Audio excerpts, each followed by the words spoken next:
నిన్న దేశమంతా చూసింది. రాహుల్ గాంధీ గారు హై వోల్టేజ్ హైడ్రోజన్ బాంబ్ లాంటి నిజాన్ని పేల్చడం జరిగింది. ఇది మోడీ గారి మోసం మీద పేల్చిన బాంబు. ఇది ఈసీఐ చేస్తున్న దగా మీద పేల్చిన బాంబు. రాహుల్ గాంధీ గారు ఒక్కొక్కటిగా తీగలాగుతున్నారు. దాంతో కర్ణాటకలో, మహారాష్ట్రలో నిన్న హర్యానాలో జరిగిన ఈసీఐ చేసిన మోసాన్ని దేశం ముందు బయటపెట్టారు. నిన్న చాలా వివరంగా రాహుల్ గాంధీ గారు ఒక ప్రెజెంటేషన్ని దేశ ప్రజల ముందర పెట్టడం జరిగింది.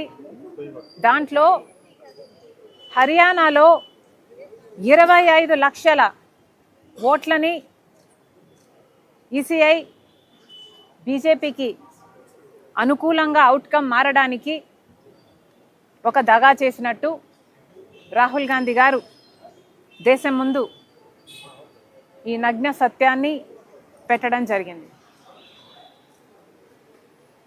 25 లక్షల దొంగ ఓట్లు అంటే హర్యానాలో మొత్తం ఉన్నదే 2 కోట్ల ఓట్లయితే దాంట్లో 25 లక్షల ఓట్లు దొంగ ఓట్లే.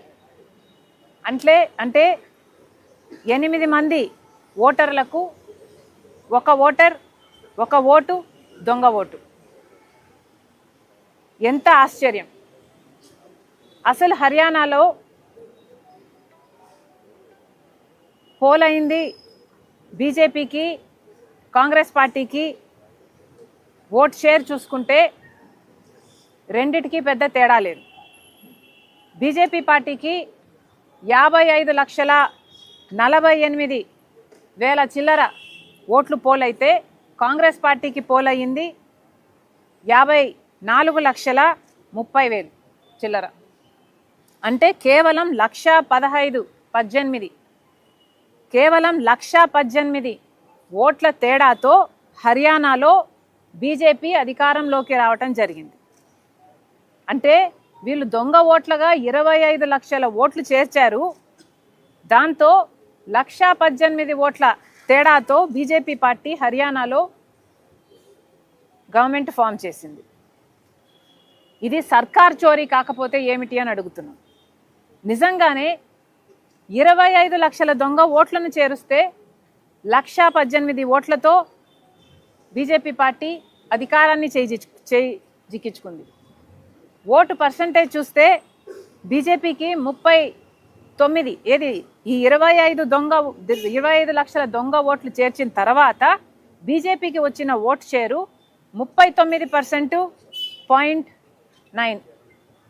కాంగ్రెస్ పార్టీ ఇండియా కూటమికి వచ్చింది, ఒక కాంగ్రెస్ పార్టీకే వచ్చింది 39.1 ఏమో. కూటమి అంతా కలుపుకుంటే 39.3% వచ్చినట్టుంది. అంటే కేవలం 0.7%తో బీజేపీ పార్టీ అక్కడ గెలవడం జరిగింది. కాంగ్రెస్ పార్టీ అధికారం కోల్పోవడం జరిగింది. అంటే ఈ 25 లక్షల దొంగ ఓట్లను చేర్చకపోయినుంటే కాంగ్రెస్ పార్టీ చాలా సులువుగా హర్యానా ఎలక్షన్ను స్వీప్ చేసేది, సర్కార్ను ఫామ్ చేసేది. కేవలం 25 లక్షల దొంగ ఓట్లని చేర్చారు కాబట్టే హర్యానాలో బీజేపీ పార్టీ సర్కార్ని ఫామ్ చేయగలిగింది మోసం చేసి. ఇంత అన్యాయం జరిగింది